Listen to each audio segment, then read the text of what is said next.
हे भगवान शिव, सच्चे दिल से जो भी इस वीडियो को लाइक करें उसकी तमाम परेशानी गरीबी दूर कर देना। हम सब आपकी ही संतान है, हमसे कोई भूल हो जाए तो क्षमा करना। लाइक जरूर करें। सावन के सोमवार है और यह व्रत काफी महत्वपूर्ण होता है। चाहे कुमारी लड़कियां हो, सुहागन महिलाएं हो, पुरुष हो, लड़के हो, सभी अपना मनचाहा साथी अपने के लिए भोले बाबा से प्रार्थना करके जो आध्यात्मिक अवसर खोजते हैं उनके लिए सर्वश्रेष्ठ मौका है। और सभी जो सुहागन होती है वह अपने पति की लंबी आयु के लिए कामना करती है और सावन में शिव जी की कृपा हो जाए तो मनुष्य का भाग्य बदल जाता है, उसका कल्याण होना निश्चित होता है। कि इस समय में अगर कुछ बातों का ध्यान न रखा जाए तो शिव जी अपने भक्तों से नाराज हो सकते हैं। और 22 जुलाई से सावन शुरू हो चुका है और इसका समापन 19 अगस्त को होगा। सावन भगवान शिव का सबसे प्रिय महीना है। आषाढ़ पूर्णिमा के बाद से प्रारंभ हो जाता है और यह पूरा का पूरा महापर्व भगवान शिव और दिव्य स्त्री ऊर्जा मां पार्वती को समर्पित है। भगवान शिव की पूजा के लिए लेकिन सावन का जो सोमवार होता है इसमें भगवान भोलेनाथ की कृपा पाने के लिए यह बहुत विशेष माना जाता है। इस माह में विशेष रूप से सावन का सोमवार व्रत हुआ, मंगला गौरी हुआ, नाग पंचमी, गुरु पूर्णिमा, पुत्रदा एकादशी, पवित्रा एकादशी, हरियाली अमावस्या और सावन शिवरात्रि जैसे महत्वपूर्ण त्योहार आते हैं। इस बार सावन का महीना 29 दिनों का योग है और सावन सोमवार की शुरुआत 5 शुभ योग में हो रही है। यानी सावन का जो सोमवार है उसी दिन से पहले जो सावन है वह सोमवार से ही शुरुआत हो रहा है। और इतने सारे शुभ योग बन रहे हैं। योग बन रहा है आयुष्मान योग बन रहा है, नवम पंचम योग बन रहा है, ससुराल योग, सभी एक तरह से राजयोग है जो आपके जीवन में बहुत सारी धन संपत्ति का आगमन करेंगे। और 29 दोनों का सावन होने वाला है और कुछ खास राशियां हैं जिनको अपार लाभ की प्राप्ति होगी। यह मैं अगली वीडियो में बताऊंगा। 22 जुलाई सोमवार दोपहर को 1:11 में जो 5 सोमवार पड़ेंगे तो पहले सोमवार 22 जुलाई, दूसरा 29 जुलाई, तीसरा 5 अगस्त, चौथा सोमवार 12 अगस्त को और पांचवा सोमवार 19 अगस्त को पड़ेगा। अब यह ध्यान रखना है कि सावन के दौरान कुछ कार्य है जिन्हें आपको जरूर करना है और सावन में कुछ ऐसे काम है जो सभी भक्त हैं, साधु संत, इन सभी के लिए यह समय बहुत अमूल्य होता है। तो यह चौमासा जो है एक वैदिक यज्ञ के बराबर होता है। चौमासी में भगवान शिव पूरी धरती का, पृथ्वी का भार ग्रहण करके रखते हैं, इसलिए सावन मास के और यह चौमासा के जो प्रधान देवता होते हैं यह भोलेनाथ ही होते हैं। तो सभी को ध्यान रखना है कि कुछ ऐसा काम ना करें कि भोलेनाथ आपसे नाराज हो जाएं। सबसे पहले तो प्रतिदिन आपको शिव जी को 1 लोटा जल अर्पित करना चाहिए हर सुबह, और नहीं अगर रोज कर सकते तो कम से कम प्रत्येक सोमवार को अवश्य अभिषेक करें। क्योंकि आपको बता दें सावन मास में समुद्र मंथन भी किया गया था। समुद्र मंथन के बाद जो हलाहल विष निकला था उसे भगवान शंकर ने कंठ में समाहित कर लिया था और सृष्टि की रक्षा की थी और महादेव का कंठ नील वर्ण हो गया था, इसलिए इस समय भगवान का नाम नीलकंठ पड़ गया। विष के प्रभाव को कम करने के लिए सभी देवी देवताओं ने उन्हें जल अर्पित किया था, इसलिए इस माह में शिवलिंग पर जल चढ़ाने का खास महत्व होता है।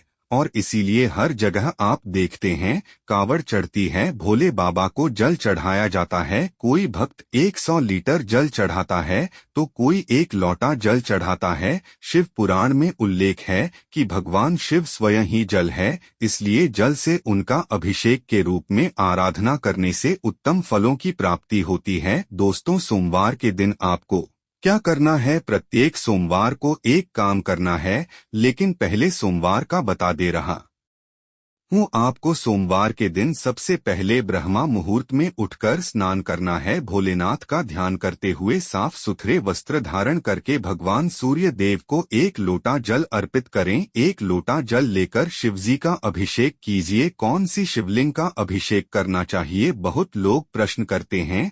तो आपको या तो अगर आपके अंदर बहुत सारी आपको पावर चाहिए, पैसा चाहिए, अट्रैक्शन चाहिए, तो आपको सबसे अच्छा है पारद का शिवलिंग इस्तेमाल करना चाहिए। अगर आपको लक्ष्मी प्राप्ति की इच्छा है, आपके घर में कलह ज्यादा है, क्लेश से मुक्ति चाहिए, शांति चाहिए, डिप्रेशन में आपके घर के लोग रहते हैं तो आपके घर पर स्फटिक का शिवलिंग स्थापित करना। अगर आप चाहते हैं कि नॉर्मल सब कुछ है तो नर्मदेश्वर शिवलिंग सर्वश्रेष्ठ होती हैं। जो भी शिवलिंग आप स्थापित करेंगे कोशिश करें अभिमंत्रित हो, उसमें एनर्जी रिजल्ट हो वह और आपके अंगूठे के बराबर होनी चाहिए शिवलिंग का आपको इस दिन। या फिर अगर आपके पास शिवलिंग नहीं है तो पार्थिव शिवलिंग कुछ लोग सिर्फ मिट्टी से बना देते हैं, इस तरह से नहीं बनाई जाती है। तो आप जाकर घर के आसपास जो भी शिव मंदिर हो वहां पर आप जल अर्पित कर सकते हैं, रुद्राभिषेक कर सकते हैं। लेकिन आपको लौटे का जो जल है उसमें आपको इस बार एक विशेष काम करना है। जो मुकुट है 5 राजयोग बना रहे हैं, इन सब के नाम लेकर के आपको 5 बेलपत्र लेने हैं। इस बात का आप ध्यान रखें, सुंदर बेलपत्र हो और नहीं तो चांदी के बेलपत्र आप इस्तेमाल कर सकते हैं। छोटे अभिमंत्रित किए हुए चांदी के बेलपत्र होने चाहिए। और इसके बाद आप बेलपत्र के ऊपर आप चंदन चीड़ लीजिए। छोटे बेलपत्र है तो सिर्फ चंदन चीड़ लीजिए, बड़े बेलपत्र है तो आप उसे पर ओम नमो शिवाय लिख सकते हैं। इस प्रकार से आपको चंदन से कुछ 6 अक्षर लिखने चाहिए। इसके बाद एक तांबे के लोटे में जल भरना चाहिए, थोड़ा सा गंगा जल है तो वह डाल दीजिए और उसमें कुछ साबुत साफ चावल अक्षत जो बिना टूटे हुए चावल है वह आपको डालने चाहिए। अब थोड़े से पुष्प ले लीजिए और लौट के ऊपर बेलपत्र और पुष्प रख करके आपको मंदिर जाना चाहिए या घर में ही ओम नाम शिवाय का 27 बार जाप करें। और इसके बाद भोले बाबा को आपको जल अर्पित कर देना है। भोले बाबा को पंचामृत भी बहुत पसंद होता है,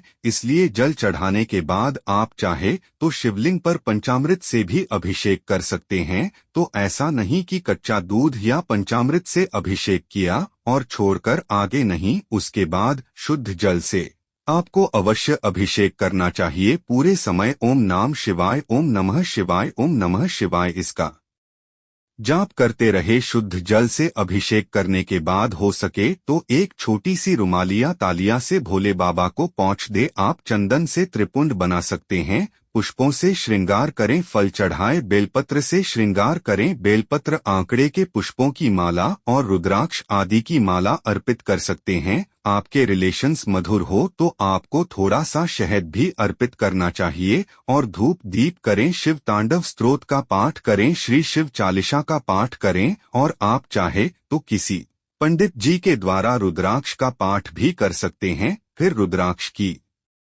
अगर आपके पास अभिमंत्रित माला है तो आपको इससे 108 बार महामृत्युंजय मंत्र का जाप करना चाहिए। त्र्यंबकम यजामहे सुगंधिम पुष्टिवर्धनम उर्वारुकमिव बंधनात् मृत्योर्मुक्षीय मार्मतात्। इस प्रकार से जय कीजिए। इस दिन महामृत्युंजय मंत्र का जाप करना सर्वश्रेष्ठ माना गया है। और अगर मंदिर में पूजा कर रहे हैं आप तो घर में आकर के आपको भगवान शिव की प्रतिमा हो, कोई फोटो हो या घर के ही ईशान कोण में एक दीपक ओम नाम शिवाय बोलते हुए जरूर जलाना चाहिए। और अगर फोटो आदि मूर्ति आदि हैं तो उन्हें तिलक लगाकर पूजा अवश्य करें, थोड़ा सा भोग अर्पित करें। और आप चाहे तो श्रावण माह के सोमवार के व्रत की कथा भी सुन सकते हैं और श्रद्धापूर्वक भगवान शिव की आरती करें, भोले बाबा की उनसे आशीष मांगे, प्रसाद वितरण करें, क्षमा प्रार्थना करें कि जाने अनजाने कोई भूल चूक हुई है तो प्रभु आप मुझे क्षमा करें। दोस्तों आशीर्वाद मांगे अपने लिए, अपने परिवार के लिए, अपने रिश्तों के लिए। और यह बहुत शुभ माना जाता है। हो सके तो इस दिन व्रत रखना चाहिए। व्रत कैसे रखा जाता है? शिवजी का व्रत 3 प्रहर का रखा जाता है और संयम रखना चाहिए, हर प्रकार का संयम रखें। आत्मचिंतन का समय होता है, ध्यान का समय होता है तो ध्यान का अभ्यास करें। परमात्मा से जुड़ने का समय है तो भगवान शिव की कृपा आप सब पर बनी रहे। और सावन के पवित्र महीने में आध्यात्मिक सुविधा और शुद्धता इसको बनाए रखने के लिए कुछ चीजों से बचने भी है। इस समय कीड़े मकोड़े बहुत ज्यादा निकलते हैं, घर में नकारात्मकताएं बढ़ जाती है। तो इस मौसम में अपने घर को हर समय साफ सुथरा आपको रखना चाहिए, कूड़ा कचरा नहीं इकट्ठा करके रखना चाहिए। सुबह शाम आपको सुगंधित धूप करनी चाहिए, वातावरण पवित्र रहता है और कम से कम ओम नमः शिवाय का काम से कम 11 माला का या एक ही माला कीजिए सच्चे दिल से, पर आपको जय अवश्य यह करना चाहिए। सावन के पूरे महीने में आपको सात्विक भोजन करना चाहिए। भूल से भी मांस, मछली, अंडा, लहसुन, प्याज, मदिरा आदि किसी भी प्रकार के मांसाहार हुआ, नॉनवेज हुआ, ड्रिंक, शादी हुई, नशे की चीज हुई, इससे आपको परहेज रखना चाहिए। व्रत के दिन फलाहार करना चाहिए, यह श्रेष्ठ होता है। नहीं कर सकते तो कम से कम एक समय सात्विक भोजन करें। भोजन बनाएं, सरसों के तेल में ही भोजन बनाना चाहिए। और जो लोग फलाहार करते हैं या वह लोग एक समय सात्विक भोजन भी कर सकते हैं। तामसिक भोजन नकरे पाचन तंत्र सावन के महीने में धीमी गति से काम करता है, इसलिए इस मौसम में विशेष रूप से खान पान अगर नहीं भी सही रखा गया तो आपकी सेहत खराब हो सकती है। इसलिए आपको ध्यान रखना चाहिए, नियमों का पूरी तरह से पालन करें। व्रत को अधूरा नहीं छोड़ना चाहिए। जैसे कुछ लोग 4 सोमवार व्रत का संकल्प लेते हैं लेकिन 2 करके छोड़ देते हैं। अगर आपको लगता है मैं 4 सोमवार नहीं कर पाऊंगा, 2 ही कर पाऊंगा, तो मन में 2 का ही संकल्प लीजिए। बाद में आपकी इच्छा हो तो 4 सोमवार या 5 सोमवार का आप संकल्प ले सकते हैं, या फिर आपको संकल्प लेने की आवश्यकता ही नहीं है। आप मन में कर लीजिए कि मुझे जितने हो पाएंगे मैं उतना करूंगा। यह सोच करके आपके आचरण को पवित्र करके किसी का भी दिल दुखाए बिना आपके व्रत को धारण करना चाहिए। आप देखेंगे यही सावन का महीना आपको कितना फलदायी होगा। किसी भी प्रकार के नकारात्मक विचार है, क्रोध है, आप मंदिर आदि में जाएंगे, किसी के ऊपर बुरी नजर रखना, किसी के प्रति झूठ आकर्षण से बचाना, शादीशुदा महिलाओं से बातचीत करना, छेड़खानी करना, पराई स्त्रियों से, पराये पुरुषों से संपर्क बनाना, यह सभी चीज आपकी आध्यात्मिक यात्रा में बढ़ाए पैदा करती है। अपने विचारों को शुद्ध रखें, किसी प्रकार का अशुद्ध विचार भी मन में ना ले। आपको इस दौरान किसी भी प्रकार की पद पंचायती में भी नहीं पढ़ना चाहिए, क्योंकि दूसरों की नकारात्मक ऊर्जाएं आप अपने अंदर घर कर रहे हैं।